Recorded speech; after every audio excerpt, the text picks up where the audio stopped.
Rappel.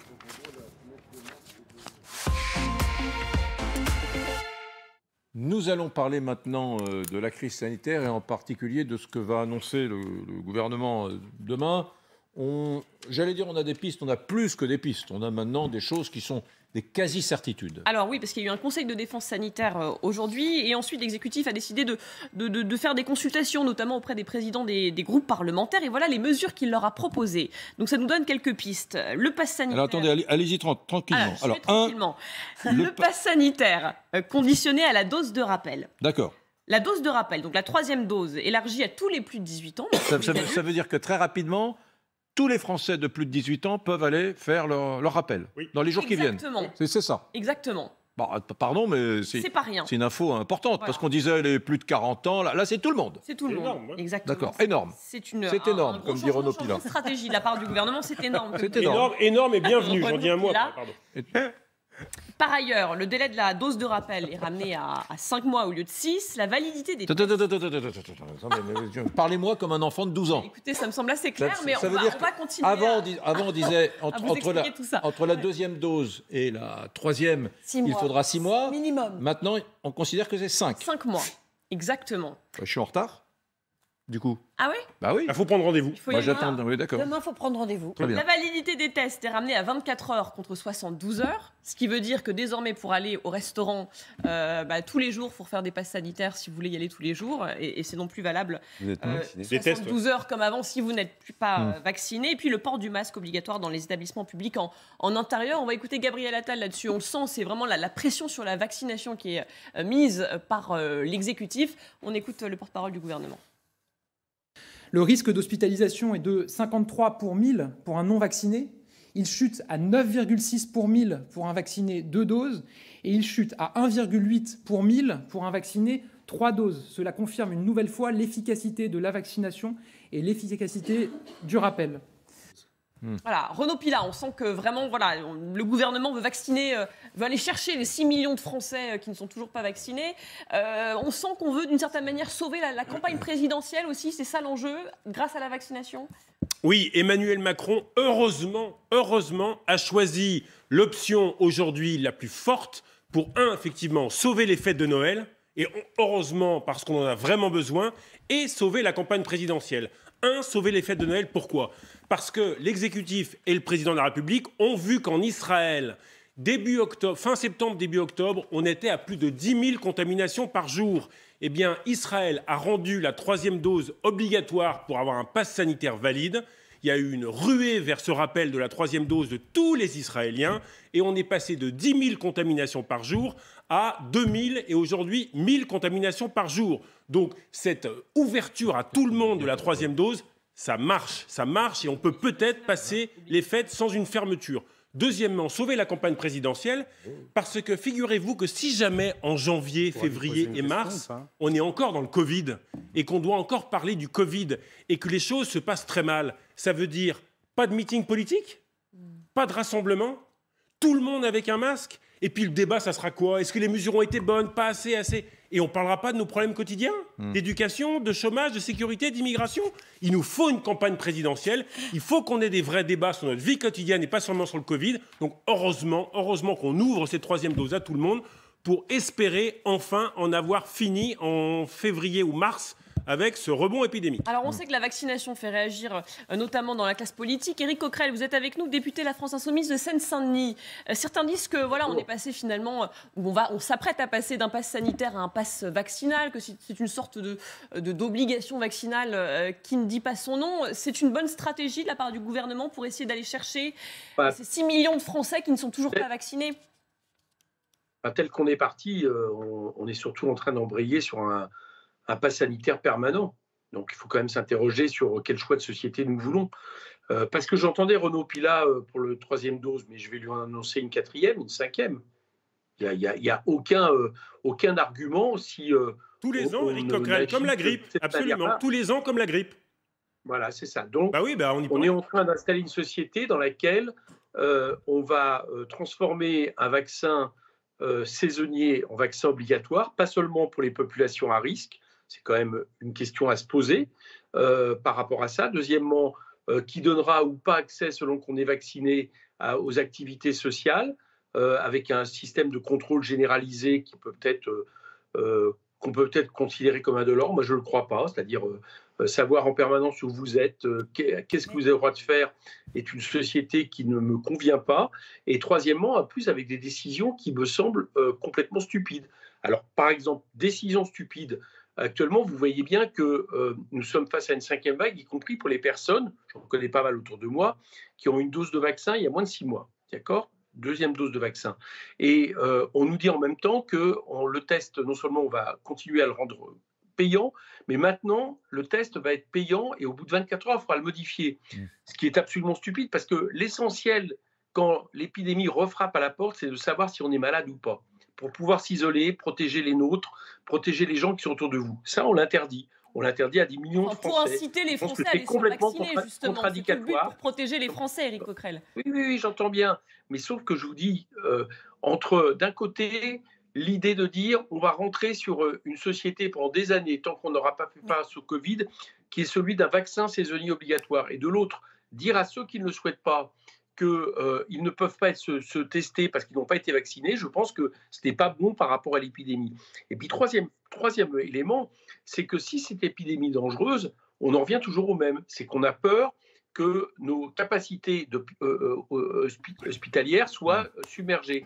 Donc on ferait mieux déjà de décider un moratoire de fermeture des lits, ce qui n'est toujours pas le cas. On en a fermé encore 20 000 l'an dernier. Ça n'est pas le cas. Donc, autrement dit, moi je trouve que les décisions qui sont prises sont une espèce de fuite en avant qui ne règle pas le problème de fond de l'épidémie, qui, certes, moi je suis pour le vaccin, atténue les effets, il n'y a pas de problème, mais qui, au nom de ça, introduit une société de contrôle généralisé, mais empêche certaines mesures qui me semblent toujours nécessaires, c'est-à-dire le fait de pouvoir se tester en permanence et de manière gratuite, quelle que soit sa situation, et puis surtout réouvrir les capacités de l'hôpital et de la santé publique pour faire face à ce que sera le Covid dans les années à venir, parce que manifestement, on n'en a pas fini. Non, mais c'est intéressant ce que dit Coquerel, parce que beaucoup de Français qui ne sont pas des anti-vax pensent ce que dit Coquerel. Voilà, et donc c'était intéressant de l'entendre. Virginie Leguet. Moi, je voudrais vous poser une question, Monsieur Coquerel. Je suis d'accord avec vous. Pour ce que vous dites de l'hôpital. C'est vrai que les lits ont continué à fermer et c'est vrai que le personnel hospitalier a continué à quitter l'hôpital. Et paradoxalement, l'hôpital est dans une situation aujourd'hui plus fragile qu'il ne l'était il y a 18 mois. Pour autant, aujourd'hui, alors que le taux de vaccination chez nous est un des taux les plus élevés d'Europe, quand on parle du taux de contamination, il n'y a plus rien à voir entre le taux de contamination et le taux d'hospitalisation. Et ça, c'est grâce à la vaccination. Donc vous dites, oui, la vaccination produit des effets. La vaccination produit un effet déterminant sur le nombre de morts et sur le nombre de ceux qui vont à l'hôpital. Et ça, vous ne pouvez pas le nier. Donc transformer un vaccin en vaccin annuel ne me paraît pas si grave au regard de ce qu'était la première vague, la deuxième vague, la troisième vague, où les gens qui étaient contaminés mouraient pour une très grande partie d'entre eux. Ce n'est pas le cas aujourd'hui. Éric Coquerel. Virginie Leguet, je vous le dis, je suis pour le vaccin. Donc je ne vais pas contre ce que vous êtes en train de me dire. Simplement, on voit bien qu'on est face à une maladie où ça ne va pas être une dose, 2 doses de vaccin qui vont arriver à en finir. Manifestement, on est parti sur quelque chose de beaucoup plus long. Bon, et dans ces cas-là, qu'on est parti sur quelque chose de plus long, il faut peut-être s'interroger. Parce que quand on vous vaccine, il y a aussi des effets, j'allais dire, sanitaires, médicaux, y compris d'habitude, de réaction du virus par rapport à ça qui Mais Monsieur Coquerel, on se fait vacciner contre la grippe chaque année. Donc, par exemple, mais oui. Mais les plus de 65 ans sont vaccinés contre la grippe chaque année. Les gens qui sont incités, qui sont incités à se vacciner contre la grippe chaque année, d'abord ne le sont pas obligés. Deuxièmement, on cible d'abord les personnes à risque. Et non pas toute la population. Donc il va falloir très certainement réfléchir à ça, c'est-à-dire à arriver à rentrer dans un système qui fait que les personnes les plus susceptibles d'être soit gravement malades, soit malheureusement même d'avoir une morbidité, soient ciblées. Bon, ce qui a été assez mal fait en France par rapport à des pays voisins, mais qu'importe. Mais ça, c'est pas la même chose que de trouver un système qui oblige tout le monde à se vacciner. y compris des jeunes dont je vous rappelle que même au niveau de l'OMS, on continue à s'interroger sur cette question, de savoir si c'est la meilleure manière de lutter contre l'épidémie, et Éric qui, Coquerel. en fonction de ça, décide en plus, c'est là où que je trouve aberrant, j'allais dire d'une certaine manière pour obliger, moi je pense qu'il faut toujours convaincre, décide en plus de rendre par exemple le test payant. Je rappelle quand même, Éric Coquerel, que le Conseil scientifique et le Conseil d'orientation de la stratégie vaccinale, qui conseillent tous les deux le gouvernement, approuvent cette troisième dose, la valide. Je voulais qu'on écoute Gabriel Attal. Gabriel Attal qui dit on veut inciter les Français, les 6 millions de vaccinés, de non-vaccinés et sans vaccinés, pour sauver Noël, pour sauver les fêtes de fin d'année. On écoute le porte-parole du gouvernement. Si nous voulons traverser l'hiver et si nous voulons atteindre notre objectif de sauver les fêtes de fin d'année, il faut une mobilisation collective. Des collectivités locales, évidemment, des élus, des professionnels de santé, des entreprises, des acteurs de la culture, de la restauration. Et c'est ça vraiment que nous voulons engager. Qu'aurait dit Éric Coquerel s'il avait été citoyen autrichien? Là-bas, l'amende pour un citoyen qui échappe à la vaccination est de 3 600 €.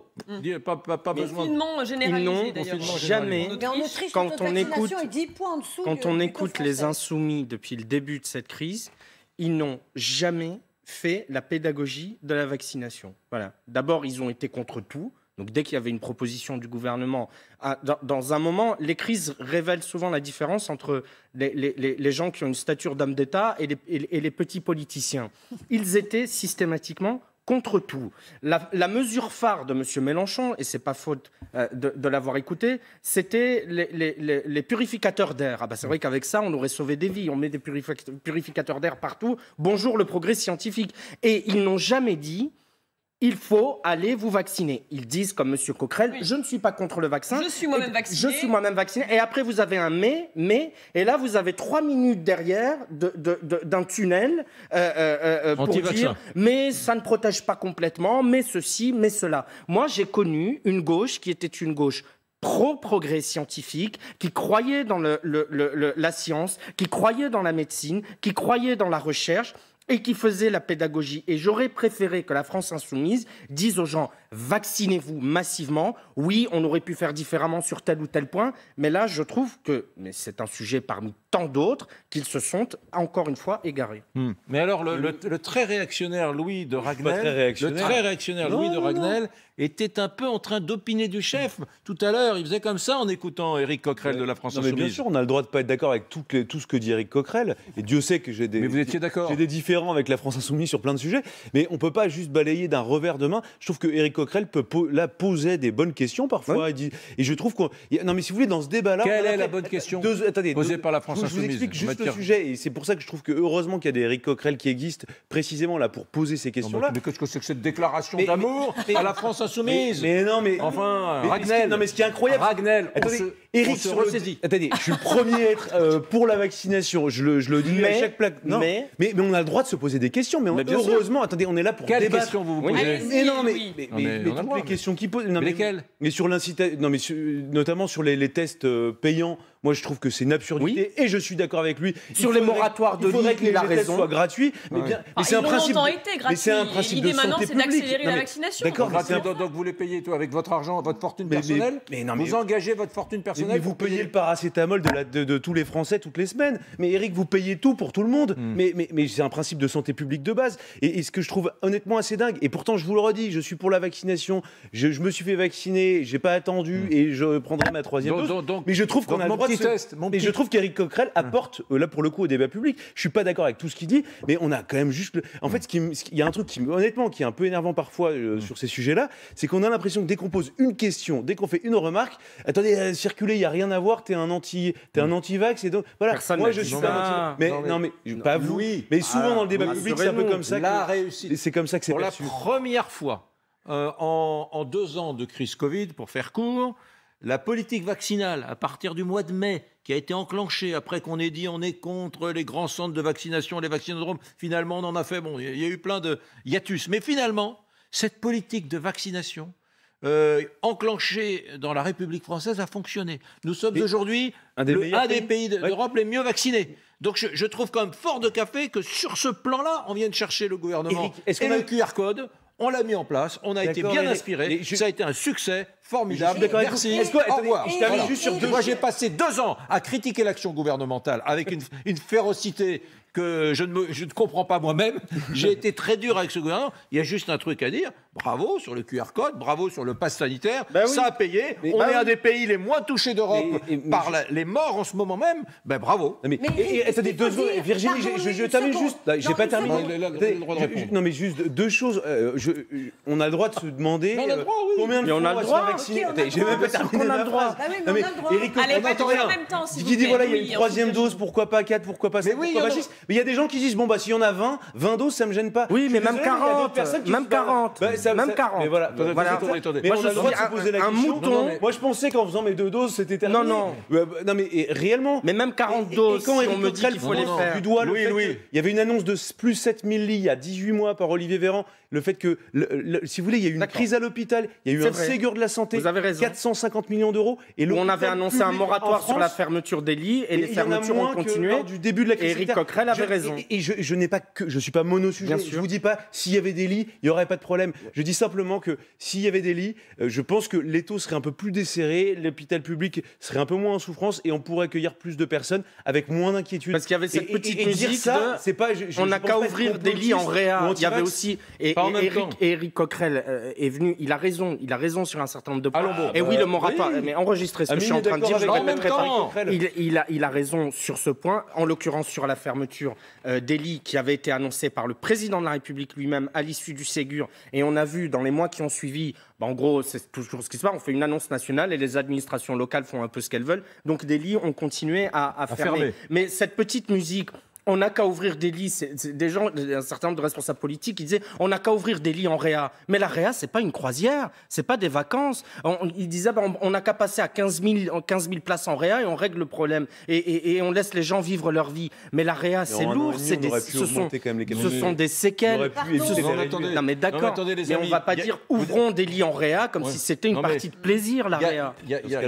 D'abord, première chose que je voulais vous dire. Vous disiez une 3e dose, une 4e dose. Oui. À partir de maintenant, il va falloir arrêter de dire 3e, 4e dose. Il va falloir dire le rappel. Ben oui. Chaque année, Louis de Ragnel, vous irez vous faire piquer pour votre rappel Covid. C'est comme ça maintenant. C'est comme ça. Vous pouvez comprendre que j'ai pas forcément. Bah non, mais vous n'avez pas envie. Non, mais vous avez raison. Parce que vous avez raison. Il y avait aussi. Il y a aussi quand il y a eu la première. Tous les ans, moi, je me fais pas vacciner. Il y a 11 vaccins obligatoires en France. Quand il y a eu, je me fais pas vacciner tous les ans. Moi, ça fait 15 ans que j'ai 10 ans que j'avais pas eu de vaccin. Vous êtes impardonnable sur cette question. Vacciner vos enfants, Louis. Il y a 11 vaccins obligatoires. J'ai pas de débat par rapport à ça. Ils sont vaccinés dès tout le monde parle dans tous les sens. Simplement. Je réponds aux questions. Oui, mais vous avez raison. Mais voilà, vous êtes de ceux qui diraient quand ils ont vu, je sais pas, l'ampoule électrique, je suis nostalgique de la bougie. Quand ils ont vu les premières automobiles qui ont dit, moi je préfère les fiacres. Je préfère les fiacres. Vous préférez la vie sans vaccin. Concorde, j'ai salué la voiture intelligente. Moi, je voulais simplement dire une chose. Je ne sais pas combien de doses il faudra ou combien de rappels il faudra, mais le fait frappant, le fait marquant, le fait déterminant, depuis qu'en France on a atteint un seuil de vaccinés très important, c'est qu'il n'y a plus de commune mesure entre les contaminés et les morts. C'est la seule chose qui compte, pardon. Donc on peut chipoter, on peut dire le vaccin, 3 doses, 4 doses, d'accord, mais le vaccin c'est la vie. Pardon Louis, je m'excuse de dire un truc aussi bête, c'est la vie. Bah parfait. Vous ce qui permet pour l'instant de ne pas engorger les ça permet la vie, ça permet la vie. Ça permet d'éviter de mourir pour certaines personnes, mais on parle du nombre de contaminés tous les jours. Oui, mais j'ai bien entendu ce que vous dites. Vous dites, je me pose des questions. Mais moi, je vous dis, on parle du nombre de contaminés tous les jours. Mais regardez le nombre de morts et regardez la différence. Eh ben oui, mais c'est le vaccin qui a permis ça, c'est rien d'autre. Je conteste pas ça. Est-ce que j'ai... Mais je suis pas un anti-vax. Je suis pas en train de vous dire que le vaccin tue les gens. Enfin non, pas du tout. Non mais Julie. Bon, en tout cas. Non, mais il n'est pas anti-vax, c'est pas le sujet. Mais je dis juste qu'on a le droit de réfléchir. Ça recommence. Non, mais vraiment, je suis sincère dans ce que je dis. Et donc, on en saura plus demain avec. Et oui, Julie, voilà. Fin du débat. Ce point presse d'Olivier Véran qui va annoncer de nouvelles mesures, Eric. On passe à la politique, justement. Ne me dites pas qu'on va parler de Renaud Muselier. Ah bah bien sûr. La bouillabaisse Marseillaise. Meilleur pour la fin. Eh oui, manqué. le président, les Républicains de la région PACA, a donc claqué la porte du parti. Hier, on vous racontait un petit peu l'histoire déjà. C'est la suite de la saga. Xavier Bertrand avait refusé son soutien pour le congrès la semaine prochaine. La raison... Non, mais attendez. Non, Julie, je suis Ah, pas mais d'accord. arrêtez de me couper. Je suis pas d'accord. Vous devez raconter. Non, mais cette histoire est tellement pagnolesque, Racontez-la depuis le début. que vous devriez la raconter d'abord avec l'accent du Sud, et la feuilletonner comme une série sur Salto ou sur Netflix. D'accord. Je la raconte simplement. Vous pourrez derrière Non, la faire à la Netflix. Voilà. Xavier Bertrand qui avait donc refusé le soutien de Renaud Muselier pour le congrès la semaine prochaine. La raison, c'est donc que Renaud Muselier est considéré comme un petit peu trop Macron-compatible. Donc Xavier Bertrand a dit non merci, je ne veux pas de son soutien. Et Renaud Muselier en a un petit peu marre. Il a décidé de claquer la porte. C'était donc ce matin chez Elisabeth Martichoux. On l'écoute. La conséquence, elle est simple. Je vais quitter les Républicains. Je ne me retrouve pas. Je ne me retrouve pas parce que je trouve que on a un moment très important pour l'avenir de notre famille politique. Si on ne défend pas ce que l'on croit juste, ce pourquoi on s'est battu toute sa vie, toute ma vie, je me suis battu contre le Front National, en triangulaire, en quadrangulaire. Et là, on dit, sans que personne ne réagisse, non, ne touchez pas à Ciotti, vous savez. Touchez pas à ça. Mais on va perdre. Je suis malheureux parce que c'est la fin d'une belle histoire. Voilà, il pointe du doigt directement Éric Ciotti. Il en a remis une couche derrière. Les idées de Ciotti avancent à l'intérieur de ma famille, et ça va même plus loin que ça, puisque Xavier fait marche arrière. Vous allez me dire que ce n'est pas la première fois par rapport à son positionnement, mais en même temps, vous avez Valérie Pécresse et Michel Barnier qui apportent leur soutien à Ciotti. Ils véhiculent les idées de Zemmour à l'intérieur de LR, voilà. Ou en tout cas, il y a une omerta qui se pose à l'intérieur de ma famille politique, dans laquelle il y a des questions qu'il ne faut pas poser. Et la question qu'il ne faut pas poser, c'est si jamais nous ne sommes pas au deuxième tour, qu'est-ce que vous faites? Eh bien là, jamais, ça fait quand même 3 débats. Cette question n'est jamais posée, tout le monde fuit la réponse. Bon, moi, entre Macron et l'extrême droite, je n'ai pas du tout l'ombre d'une hésitation. Voilà, il dénonce une dérive politique vers l'extrême droite. Est-ce qu'il ne souligne pas une certaine forme de vérité, Virginie, selon vous? Et il a raison de dire que le débat, le discours officiel des candidats à cette primaire s'est durci. Il a raison de le dire. Et il a raison de le dire qu'il s'est zémourisé d'une certaine façon, y compris d'ailleurs chez Michel Barnier et chez Xavier Bertrand, qui n'auraient probablement pas tenu les propos qu'ils tiennent aujourd'hui, il y a 6 mois. Mais il a tort de dire que la question n'a pas été posée. La question a été posée de savoir comment les uns et les autres allaient voter au second tour. Et Éric Ciotti a répondu de façon assez claire. C'est vrai. Oui.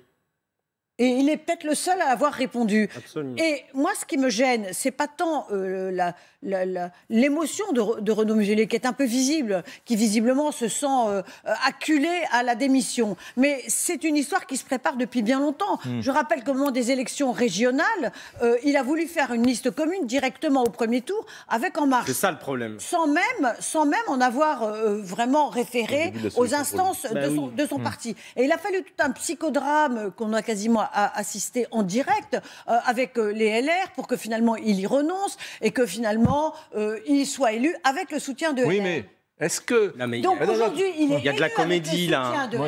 Il est élu avec le soutien de LR, donc il a sauvé sa peau. Et je rappelle que la première fois, il a succédé à Christian Estrosi pendant le mandat de Christian Estrosi. Là, il a été élu avec le soutien de LR. Là, il y a de la comédie, Oui, Virginie. attends. Attendez, je termine. C'est Acteur Studio, son histoire. Il a dit, je quitte LR parce que LR se droitise. Mais il le sait. Il tombe de la lune. Mais ça fait se droitise depuis des mois. Ça fait des années. Il se droitise depuis des mois. Tout l'inverse. Plusieurs questions. Simplement. Non, là, Virginie, non. Si.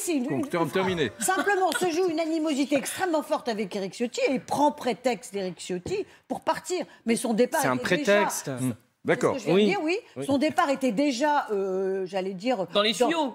Dans les tuyaux depuis des mois. Alors, attendez, plusieurs questions à poser. Un, la complicité de l'AREM pour ce coup qui est peut-être assez préparé finalement, parce que quand Renaud Muselier va comme ça apporter son soutien à Xavier Bertrand, il sait que Xavier Bertrand est obligé de lui dire « Bah non, je ne peux pas te soutenir parce que voilà ». Et donc, peut-être qu'il est en train d'organiser son transit en douceur, de façon réfléchie. Il manque une étape dans le raisonnement de Virginie. Les étapes, en fait, elles étaient prévisibles. On sait, dès lors que Renaud Muselier gagne avec les voix de La République En Marche en mettant sa famille politique, les Républicains, dans une situation impossible, totalement impossible localement. En fait, il cherchait un prétexte de sortie, ça vous l'avez dit Virginie, et derrière, l'objectif, quel est-il? Eh bien, c'est d'offrir un président de région à Emmanuel Macron. Et donc, il rejoint, en fait, on savait qu'il avait plus ou moins rejoint Hubert Falco, Christian Estrosi, ces élus du Sud-Est qui soutiennent Emmanuel Macron. Et je pense que d'ici 2 à 3 mois, eh bien, Emmanuel Macron pourra s'enorgueillir d'avoir un président de région, d'avoir une région. Ils vont rejoindre la maison commune. Bruno Le Maire, il le dit, il est bienvenu dans la majorité, on l'écoute. Écoutez le maire. Je lui dis bienvenue, parce que je pense que sa place, elle est dans cette majorité.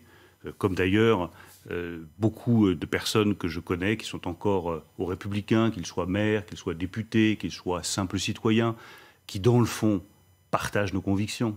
Personne. Donc ça a été préparé, anticipé. Qui a organisé ça? Mûrement anticipé. C'est organisé par l'équipe politique autour d'Emmanuel Macron. C'est organisé à l'Élysée. Mais attendez, Renaud Muselier n'est victime de rien. Il est l'acteur principal. Parce qu'il pense que aussi dans son intérêt, c'est ce qu'il doit faire de mieux. Mais je me souviens, on en avait parlé ici même sur ce plateau il y a quelques semaines, et j'avais dit, parce que Renaud Muselier taclait très fortement Éric Ciotti, et je vous avais dit, il cherche un prétexte pour quitter les Républicains. Je m'étais pris sur Twitter une volée de bois vert des soutiens de Renaud Muselier. Comment c'est possible? Mais non, mais vous n'avez pas honte de dire ça? Eh bien, il se passe exactement ce qu'on évoquait il y a quelques semaines. Oui, ici même avec vous, cher Éric. Donc il y a beaucoup de comédie, un peu de cynisme et surtout beaucoup de calcul politique, parce qu'en fait, il est d'abord et avant tout question de calcul politique. On est bien d'accord que Xavier Bertrand ne pouvait rien faire d'autre que refuser le soutien de Muselier. Xavier Bertrand, c'était un prétexte, mais c'est un malgré lui, Xavier Bertrand. Il a servi de Puccino. Il se prend le baiser de la mort. Évidemment, il ne peut pas l'accepter, donc il le renvoie. Et c'est ça qui crée la rupture pour Renaud Muselier. Alors, 2 choses. D'abord, Xavier Bertrand n'avait pas d'autre choix que de refuser. Il faut savoir que même s'ils l'ont accompagné, les militants LR ont soutenu Muselier au régional, il a une très mauvaise image auprès des militants LR, précisément. Et on sait que quand une base d'un parti se réduit, en général, il reste le noyau dur des gens un peu radicaux et puristes. Et qu'est-ce qu'ils disent les militants LR à Marseille, à Toulon et à Nice? Ils disent Museau, il a voulu prendre des macronistes sur sa liste et nous trahir. Donc, il faut savoir que la Fédération des Alpes-Maritimes, c'est la 2e fédération juste derrière Paris. La Fédération des Bouches-du-Rhône avec Martine Vassal, beaucoup de parlementaires, beaucoup d'élus locaux, c'est énormément de voix. Le Var, même si Falco s'est rapproché de Macron, ça reste des bases importantes au sein des LR. Et donc Bertrand, acceptant le soutien de Muselier, il se coupait de fait de milliers de voix potentielles. Et puis la deuxième chose, très rapidement, c'est que la raison avancée devant Elisabeth Martichoux est à hurler de rire quand il dit ils ne veulent pas choisir à la présidentielle. Mais qu'ont-ils fait la dernière fois ?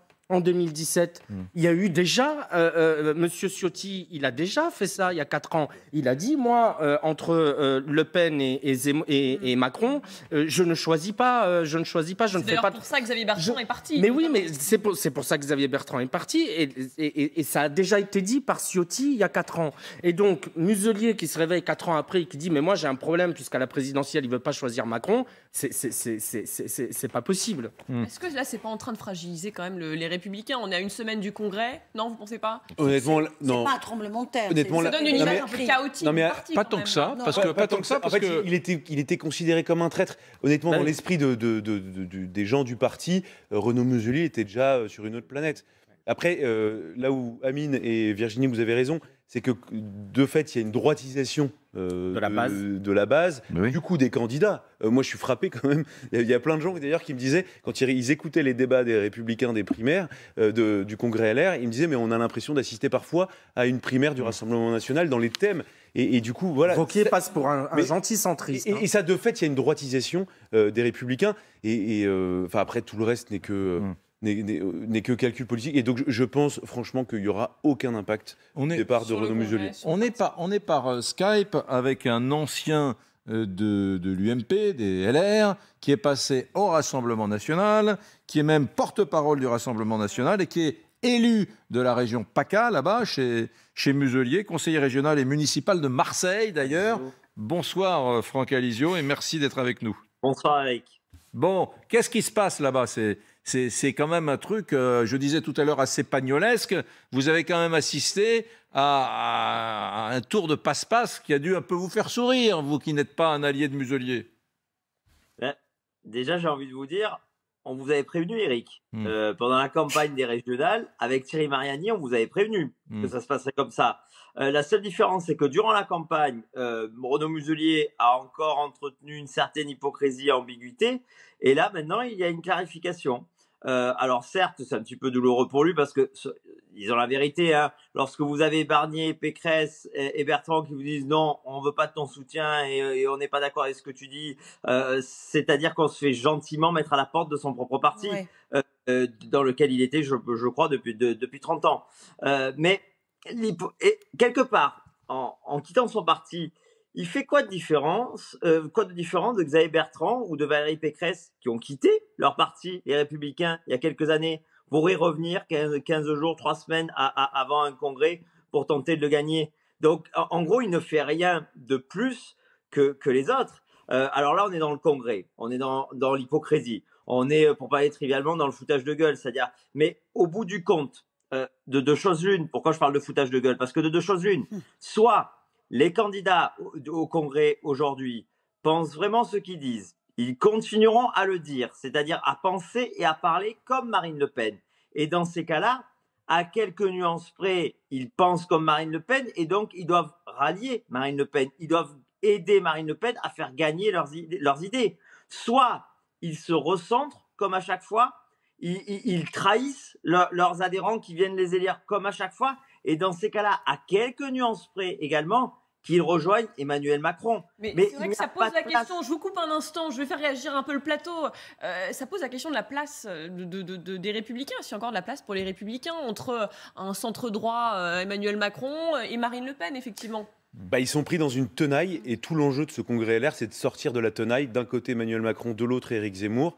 Et donc, c'est ce qu'essayent de faire les Républicains. Alors, on voit bien, du côté d'Emmanuel Macron, ça travaille très fortement. Donc, toute la partie centriste, assez modérée de la droite, beaucoup de militants, beaucoup d'élus ont déjà rejoint ou sont proches d'Emmanuel Macron. Ensuite, il reste quand même l'immense majorité de la base des Républicains. Il y a énormément d'élus locaux, il y a des maires, il y a quand même un groupe parlementaire, il y a des sénateurs, il y a quand même les Républicains ont la majorité au Sénat. Donc, c'est pas non plus rien du tout. Et de l'autre côté, il y a Éric Zemmour qui commence un peu à s'effriter dans les sondages. Sa campagne est un peu difficile. Donc là, aujourd'hui, si vous voulez, les Républicains, contrairement peut-être à ce que souhaiterait Franck Alizio qu'on vient d'écouter, les Républicains retrouvent un tout petit peu le sourire depuis quelques jours. Pas d'accord, non, moi je trouve que autant il est vrai que LR a gagné toutes les élections intermédiaires, elle les a gagnées sans conteste. Hein. Les municipales, les régionales, les départementales ont été gagnées et LR a parfaitement conservé tous ses bastions. Autant...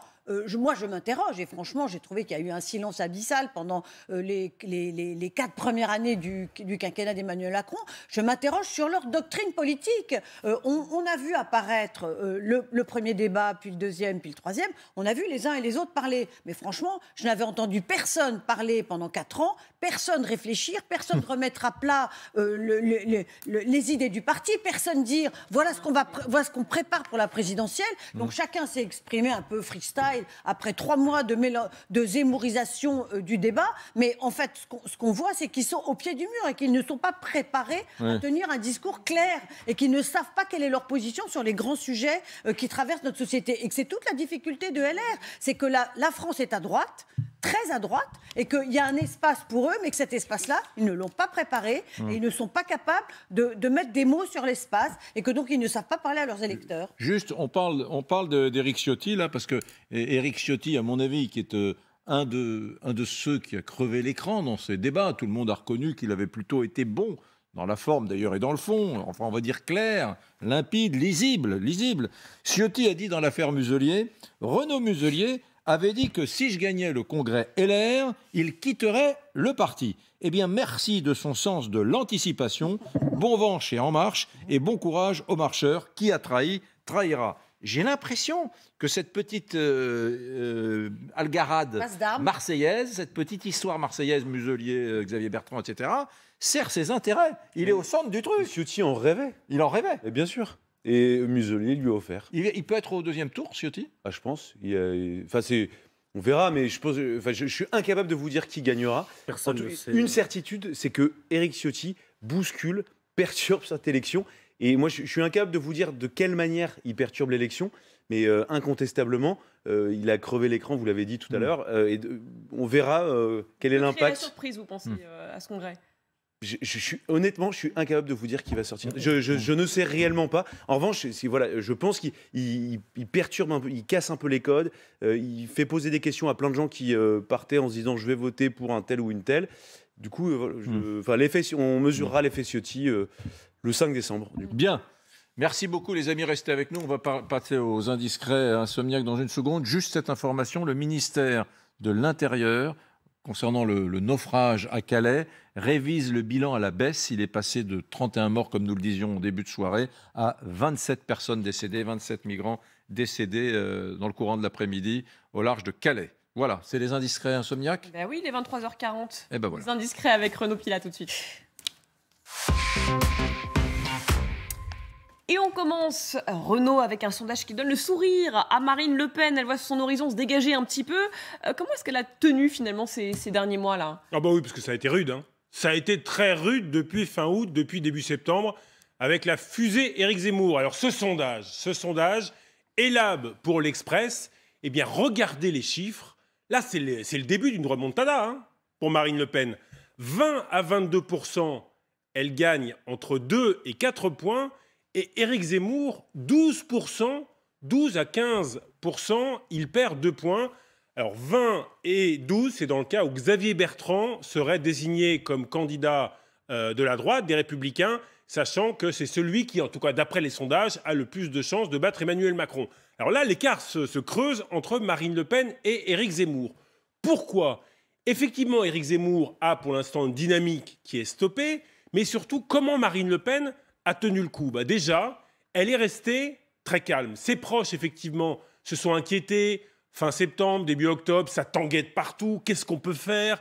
Il y a moins de caméras. On parle que d'Éric Zemmour. Marine Le Pen, qui a quand même troisième campagne présidentielle, qui a le cuir maintenant tanné et qui en a vu des coups et des obstacles, s'est dit attendez que Éric Zemmour fasse des faux pas. Et les faux pas sont arrivés, les dérapages, ses propos sexistes, Pétain, De Gaulle, le Bataclan. Bref, il y a eu depuis 3 semaines, un mois, une succession d'actes et de propos d'Éric Zemmour qui a pu heurter une partie des Français qui veulent voter pour lui, parce qu'on le regarde maintenant comme un futur candidat, il va se déclarer la semaine prochaine.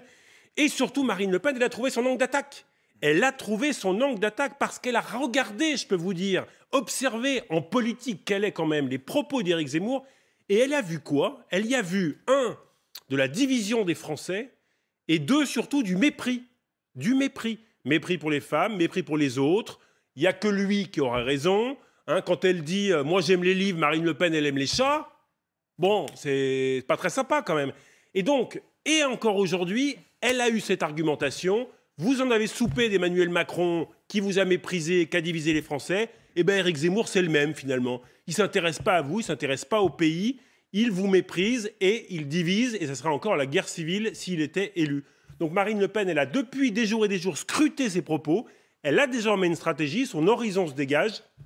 Après, dernière chose, il me semble qu'une nouvelle phase va s'ouvrir lorsque le candidat de droite sera désigné. Et là, Éric Zemmour peut-être rebondir. En gros, il a, selon moi, 3 semaines, 1 mois pour rebondir parce qu'il va être très exposé à la télévision. Est-ce qu'il va être meilleur? Est-ce qu'il va avoir des propositions?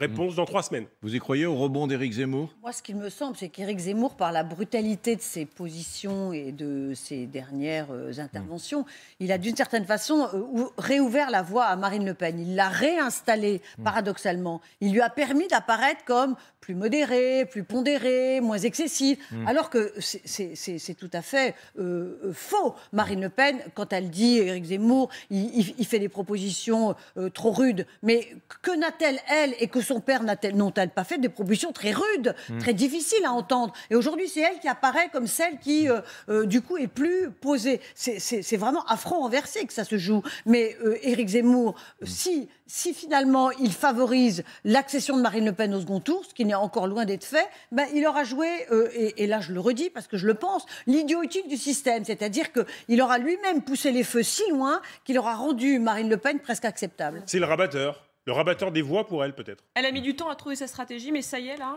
elle a mis le doigt dessus. Mais honnêtement, pour l'avoir vu, Marine Le Pen, au pire moment que Renaud décrivait très bien tout à l'heure, elle expliquait, voilà, moi je vais pas faire autre chose. Je vais continuer, en fait, et je vais parler de santé, je vais parler de pouvoir d'achat. Je vais pas courir derrière Éric Zemmour, je vais pas faire une campagne intello. Je vais dire un peu ce que j'ai. Voilà, en fait, elle n'a pas bougé son. Elle a changé plan. de campagne. Elle avait démarré une campagne sur le thème liberté, liberté, sur le thème global. Elle a totalement abandonné. Elle a changé de campagne. Sur les thèmes, elle est restée à peu près sur les mêmes fondamentaux. Non, elle n'est pas elle partie dans une campagne identitaire, par exemple. Elle n'est pas repartie à fond sur l'immigration. Moi, ce que je note simplement, je suis assez d'accord avec ce que disait Renaud Pilat. Attendons de voir qui sort, qui est élu au Congrès LR. Ouais. Ça, ce sera déterminant pour Éric Zemmour. Mais ce qu'on peut noter dès maintenant, c'est que ce qui ne va pas très bien quand même, et c'est Le Point, c'est Géraldine Vosner qui est journaliste au Point qui a sorti ça aujourd'hui, c'est que Philippe de Villiers, nous on l'avait annoncé sur Europe 1, qui devait être la guest star, qui devait monter sur la scène le 5 décembre, mais finalement Philippe de Villiers a renoncé, ne vient pas, parce que en fait, on a compris en fait qu'il n'y croyait même plus tellement lui-même. Pour, dit-il officiellement, préserver l'image du Puy du Fou. C'est ce qu'il a confié. Donc on a Jean-Marie Le Pen qui s'est désengagé. Qui dit qu'il a brûlé toutes ses cartes. Robert Ménard qui s'est désengagé. Sacrée personnalité à la droite de la droite.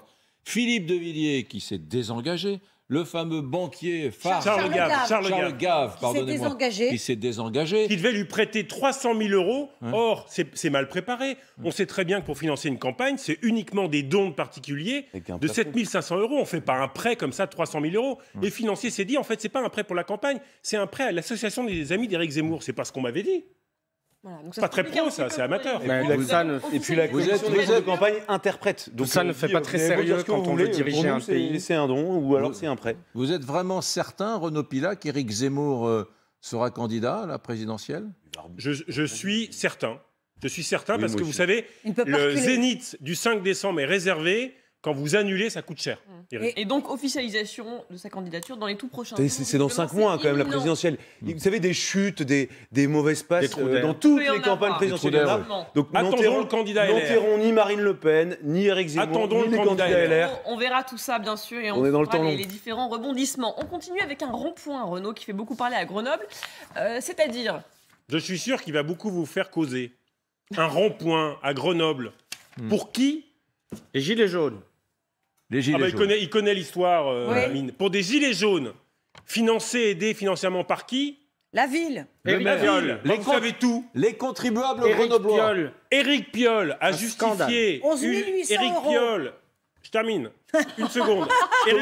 Éric Piolle a justifié le financement de ce rond-point en disant nous avons une initiative à la mairie, c'est l'aide au chantier ou chantier ouvert. Chantier ouvert. Au public. Au public. Lorsque vous avez un projet de chantier, eh bien, la mairie vous aide à financer, prêter des outils et autres.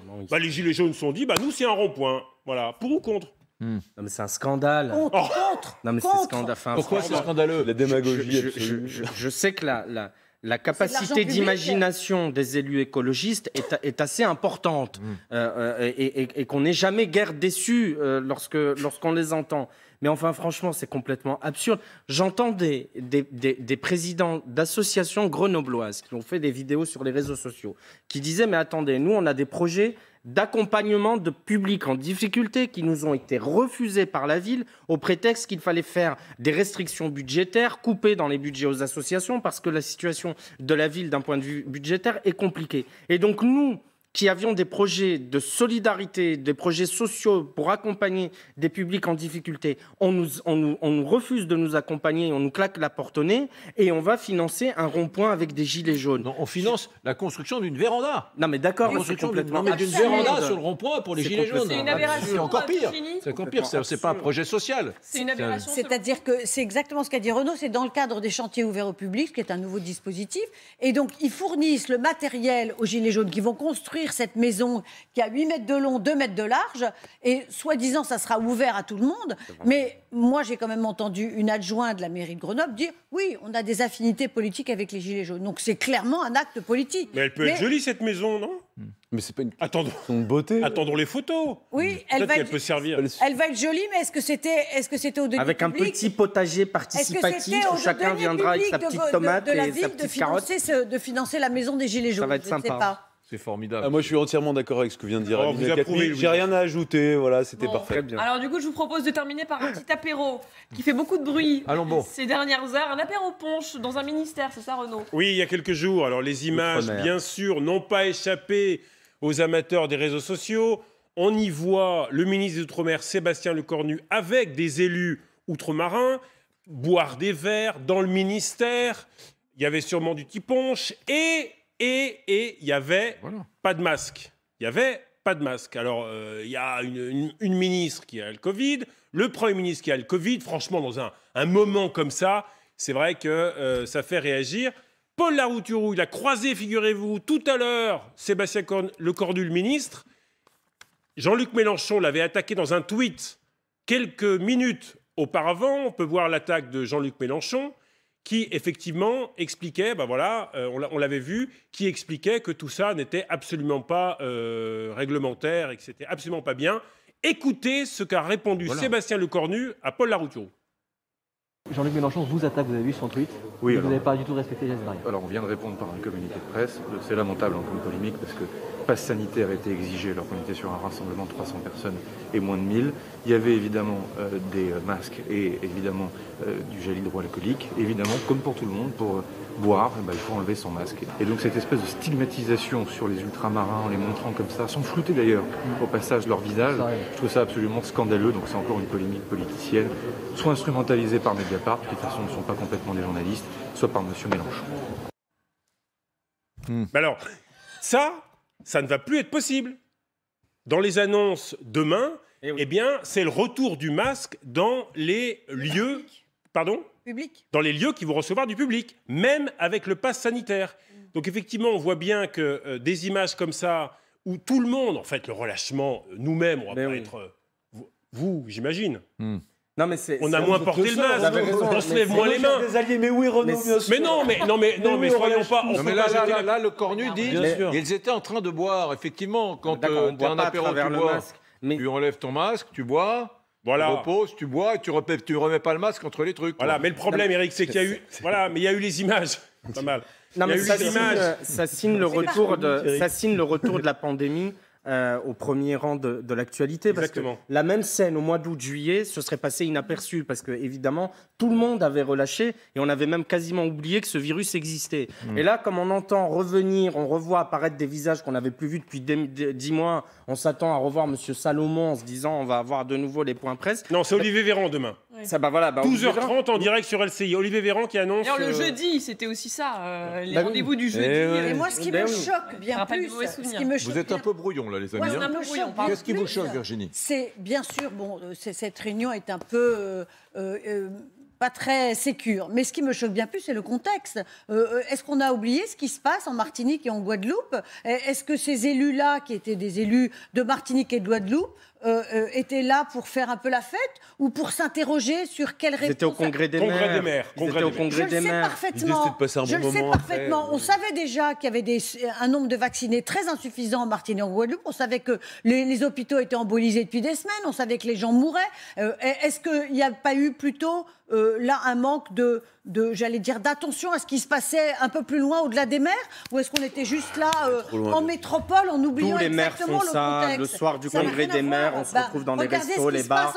Et les maires du Cantal sont dans un bar et les maires du Vaucluse dans un bar. Et ceux des Antilles, parce qu'ils viennent peu à Paris, sont reçus au ministère. Mais il ne se passe pas ce qui se passe en Martinique et en Guadeloupe. Même pas une phrase. Très sérieusement, surtout, Sébastien Lecornu, est-ce que sa place n'est pas en Guadeloupe? Exactement. C'est un sujet politique de fond. Exactement. Oui. Voilà. Pour régler la crise qui est très forte. J'ai une bien mauvaise nouvelle à vous annoncer. Aïe. C'est bientôt terminé. C'est fini. L'équipe de demain est meilleure que nous. Oui, alors fort heureusement, mesdames, messieurs, on se retrouve demain à 22h dans Brunet et compagnie avec une équipe internationale un peu supérieure dans le niveau. Sur le plan éditorial, vous verrez quand même des gens un peu plus saillants demain à 22h que l'équipe d'aujourd'hui. Merci. Voilà. Merci les amis. Merci Eric. Surtout ne bougez pas, parce qu'à minuit pile, eh bien, vous avez rendez-vous avec Politique Insomniaque, notre nouveau rendez-vous politique. Regardez-le, jugez-le, c'est à minuit pile, c'est important que vous soyez là. Il y aura Renaud Pilat, il y aura également la délicieuse Julie Hamet. Moi, je serai au lit. Salut.